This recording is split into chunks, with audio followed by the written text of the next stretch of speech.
Bayangkan sebuah masa di mana harga seekor ayam setara dengan gaji sebulan seorang pejabat.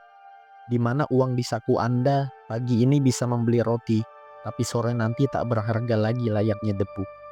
Ini bukan Venezuela hari ini, atau Weimar tahun 1923.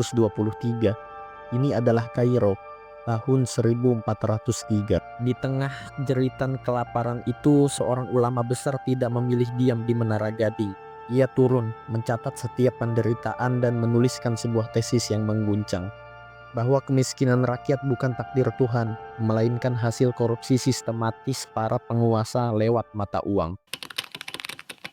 Dia adalah Taqiyuddin Ahmad Al-Makrizi, sejarawan, sosiolog, dan seorang muktasib atau inspektur pasar yang mengatur stabilitas harga namun muak melihat permainan elit politik. Di saat ulama lain sibuk berfatwa soal ibadah ritual, Al-Makrizi sibuk menghitung inflasi. Kairo saat itu adalah ibu kota dinasti Mamluk, imperium militer gagah perkasa yang pernah menghancurkan tentara Mongol dan pasukan salib. Secara militer mereka tak terkalahkan, tapi secara ekonomi mereka keropos. Di balik kemegahan arsitektur Mamluk yang kita kagumi hari ini, tersimpan sejarah gelap tentang pencetakan uang tembaga gila-gilaan demi membiayai gaya hidup istana. Al-Makrizi menyebut fenomena ini dalam kitab masterpiece-nya, Ighatsatul Ummah Bikashfil Gummah. Ia mengajukan sebuah ide radikal bahwa inflasi bukan sekedar fenomena pasar, melainkan sebuah kejahatan moral. Ratusan tahun sebelum Gresham, Smith, atau Keynes lahir, Al-Makrizi sudah membedah anatomi krisis moneter dengan akurasi yang menakjubkan. Apa yang ia lihat di tahun 1403 adalah cermin retak bagi ekonomi dunia kita hari ini. Peristiwa besar apa yang sebenarnya sedang direkam oleh Al-Makrizi? Lalu, bagaimana hal itu bisa relate dengan apa yang kita hadapi saat ini? Siapkan akal dan nurani kalian, karena di video ini kita akan membedah pemikiran sang whistleblower ekonomi Islam, Ali Al-Makrizi. Siapakah sebenarnya Al-Makrizi, orang yang berani menelanjangi borok ekonomi penguasa ini? Lahir tahun 1364 Masehi di Kairo, Taqiyuddin Ahmad Al-Makrizi bukanlah orang asing yang sekedar cari sensasi. Dia adalah insider, tumbuh di lingkungan elit, kakeknya seorang hakim terkenal. Ia memiliki akses ke arsip negara dan lingkaran dalam istana. Namun, posisi yang paling membentuk pemikirannya bukanlah tumpukan buku di perpustakaan, melainkan jabatannya sebagai muhtasib atau pengawas pasar di Kairo. Bayangkan, tugas ini seperti gabungan antara kepala dinas pasar, badan perlindungan konsumen, dan polisi moral. Tugasnya memastikan tidak ada penimbunan, mengecek timbangan agar jujur, dan menjaga stabilitas harga di pasar. Dia adalah pejabat yang kakinya kotor oleh debu jalanan, bukan yang duduk manis di balik meja. Disinilah konflik batin itu bermula. Sebagai muhtasib, ia wajib menghukum pedagang yang menaikkan harga. Tapi di lapangan, ia menemukan fakta pahit. Pedagang menaikkan harga bukan karena serakah, tapi karena uang yang mereka terima dari pembeli nilainya terus merosot.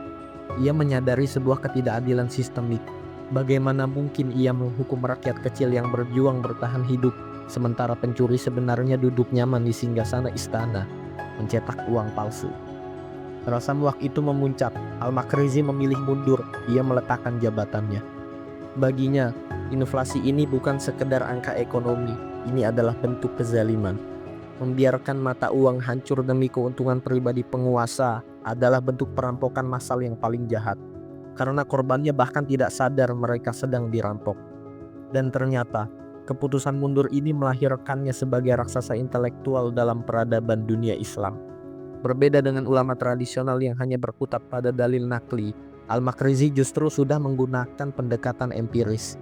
Dia mengamati fakta, mengumpulkan data harga selama bertahun-tahun, lalu menarik kesimpulan. Ia melakukan apa yang sosiolog modern lakukan hari ini, mendiagnosa penyakit sosial bukan dari katanya, tapi dari nyatanya. Dari kegelisahan sang muhtasib yang tak berdaya di pasar, lahirlah sebuah karya yang akan menampar wajah para penguasa Mamluk. Sebuah kitab kecil namun sangat berbobot. Itulah Ighatsatul Ummah Bikashfil Gummah. Di tengah kekacauan sistemik itu, Al-Makrizi menulis sebuah risalah tipis namun tajam. Judulnya terdengar seperti doa, tapi isinya adalah analisa. Ini bukan buku sejarah biasa. Ini adalah laporan forensik atas kematian ekonomi sebuah bangsa. Di dalamnya, Al-Makrizi membedah anatomi kelaparan yang melanda Mesir dengan pisau analisis yang sangat dingin. Al-Makrizi membagi krisis inflasi menjadi dua jenis. Klasifikasi yang ia buat ini sangat brilian. Pertama, inflasi alamiah. Jika sungai Nil surut, panen gagal, dan harga gandum naik, itu takdir Tuhan. Kita menerimanya dengan sabar. Tapi yang terjadi di Kairo saat itu adalah jenis kedua, inflasi akibat kesalahan manusia. Al-Makrizi berteriak lantang, kelaparan ini bukan karena Tuhan marah, tapi karena pejabat yang korup, pajak yang mencekik, dan kerusakan mata uang. Dalam analisis forensiknya, Al-Makrizi tidak berbicara abstrak. Ia merinci buruknya pengelolaan itu menjadi 3 biang keladi kehancuran. Faktor pertama, maraknya suap atau riswah di lingkaran pemerintah. Al-Makrizi mencatat sebuah praktik gila. Jabatan publik tidak diberikan kepada yang mampu, tapi dijual kepada penawar tertinggi. Pejabat harus membeli kursi mereka dengan mahal. Mereka menganggap jabatan itu sebagai lahan bisnis. Akibatnya, mereka harus memeras rakyat lewat pajak ilegal demi balik modal. Birokrasi berubah menjadi predator. Inilah yang memicu faktor kedua, melambungnya biaya tanah akibat sistem feodal.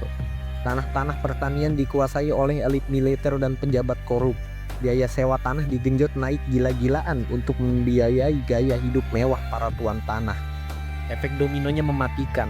Petani menjerit, biaya produksi pangan meroket, dan harga roti di pasar menjadi tak terjangkau. Rakyat terjepit di antara pejabat yang korup dan biaya hidup yang mencekik. Akhirnya, para petani tidak meladang. Ladang dan sawah dibiarkan menganggur. Bahan-bahan pangan dan sembako menjadi langka. Dalam kurun 5 tahun, sejak 801 sampai 806 Hijriah, harga gandum naik dari 30 dirham menjadi 400 dirham, mencatatkan sebuah angka inflasi yang begitu tinggi, 1233%. Dan sebagai pukulan terakhir yang mematikan, hadirlah faktor ketiga. Faktor yang menyempurnakan kehancuran ini, kerusakan mata uang. Inilah bom waktu yang sebenarnya. Ketika harga naik bukan karena barangnya langka, tapi karena kebijakan negara yang ugal-ugalan. Itu bukan bencana alam, itu sabotase. Siapa dalangnya? Al-Makrizi menunjuk hidung dinasti Mamluk Burji, dimulai dari Sultan Barkuk. Demi membiayai perang dan kemewahan istana yang boros, mereka melakukan hal yang fatal, mencetak uang fulus atau koin tembaga secara gila-gilaan. Fulus yang seharusnya hanya uang receh untuk beli sayur, tiba-tiba dipaksa menjadi alat tukar utama. Negara membanjiri pasar dengan logam murah, sementara mereka sendiri menimbun emas murni di dalam benteng. Akibatnya, terjadilah fenomena yang saat ini dikenal sebagai Gresham's Law. Sir Thomas Gresham dari Inggris baru merumuskannya abad ke-16, tapi Al-Makrizi sudah menulisnya 150 tahun lebih dulu. Teorinya sederhana, uang buruk akan mengusir uang baik. Ketika pasar dibanjiri uang tembaga sampah, rakyat cerdas akan menyembunyikan emas dan perak mereka di bawah bantal. Emas menghilang dari peredaran, lari ke luar negeri dan ditimbun. Yang tersisa di pasar hanyalah tembaga yang nilainya merosot tiap jam. Bayangkan kepedihan ini. Anda bekerja keras seharian, dibayar dengan koin tembaga. Besok paginya, koin itu sudah tidak laku lagi karena negara mencetak koin baru. Tabungan seumur hidup hangus bukan dicuri maling, tapi dicuri oleh kebijakan moneter. Al-Makrizi menyebut ini sebagai penghancuran mata uang. Ini adalah cara penguasa merampok rakyatnya tanpa perlu menodongkan pedang dan pistol. Persis dengan uang yang saat ini kita gunakan sehari-hari. Apa bedanya fulus tembaga Sultan Barkuk dengan fiat money? Atau uang kertas yang bisa dicetak sesuka hati oleh bank sentral hari ini? Ketika negara mencetak uang tanpa sandaran atau underlying produksi real, mereka sedang menciptakan ilusi kekayaan. Dan seperti kata Al-Makrizi, ilusi itu pasti akan pecah, dan yang terluka paling parah selalu rakyat kecil. Namun, bagian paling jenius dari kitab Al-Makrizi ini adalah metode pembuktiannya. Al-Makrizi tidak asal bicara, ia melakukan audit sejarah. Ia membedah data inflasi dan kelaparan yang pernah menimpa Mesir selama ribuan tahun sebelumnya, dari zaman sebelum Nabi Nuh hingga zaman di mana ia hidup. Ia merekam lusinan peristiwa krisis ekonomi dari masa ke masa untuk mencari pola. Dari riset panjang itu, ia menemukan fakta mengejutkan. Krisis yang terjadi di Mesir kala itu adalah sebuah anomali. Bumi Mesir diberkahi kesuburan, sungai Nil mengalir deras, tanah dan pesawahan begitu subur, namun kemiskinan menggerogoti setiap lini kehidupan akibat kezaliman penguasa yang terus dijalankan. Bagi Al-Makrizi, masalah uang bukan sekedar urusan pasar, ini adalah urusan keyakinan. Ia meyakini bahwa mata uang adalah timbangan keadilan Allah di muka bumi. Fungsinya suci, untuk memastikan setiap keringat dibayar dengan nilai yang setara. Maka ketika seorang penguasa merusak nilai mata uang, dia tidak sedang bermain ekonomi, dia sedang menipu Tuhan dan merusak timbangan langit. Disinilah letak kejahatan terbesarnya. Ketika negara menurunkan kadar emas atau mencetak uang kertas tanpa nilai demi keuntungan jangka pendek, apa yang sebenarnya terjadi? Itu adalah pencurian massal secara legal. Penguasa tidak perlu mengirim tentara untuk merampas harta rakyat satu persatu. Cukup dengan mencetak uang palsu, mereka secara otomatis menyedot daya beli dari saku setiap rakyatnya. Rakyat bekerja makin keras, tapi hasilnya makin sedikit. Sementara elit istana makin kaya tanpa perlu bekerja. Al-Makrizi melemparkan kritik fundamental yang masih relevan hingga detik ini. Uang itu harus memiliki nilai pada zatnya sendiri. Emas bernilai karena ia emas. Perak bernilai karena ia perak. Ia jujur, ia tidak bisa diciptakan dari kehampaan. Baginya, emas dan perak adalah satu-satunya mata uang yang sah. Satu-satunya mata uang yang diakui oleh syariat Islam. Nenek moyang kita sudah melakukannya. Nabi Adam yang pertama kali mengajarkan kepada kita, kepada cucunya hingga hari ini. Tapi, ketika ekonomi dibangun di atas uang fiat, uang hutang, atau nilai semu, sebenarnya kita sedang membangun rumah di tepi jurang. Sistem ini menuntut kepercayaan mutlak pada penguasa.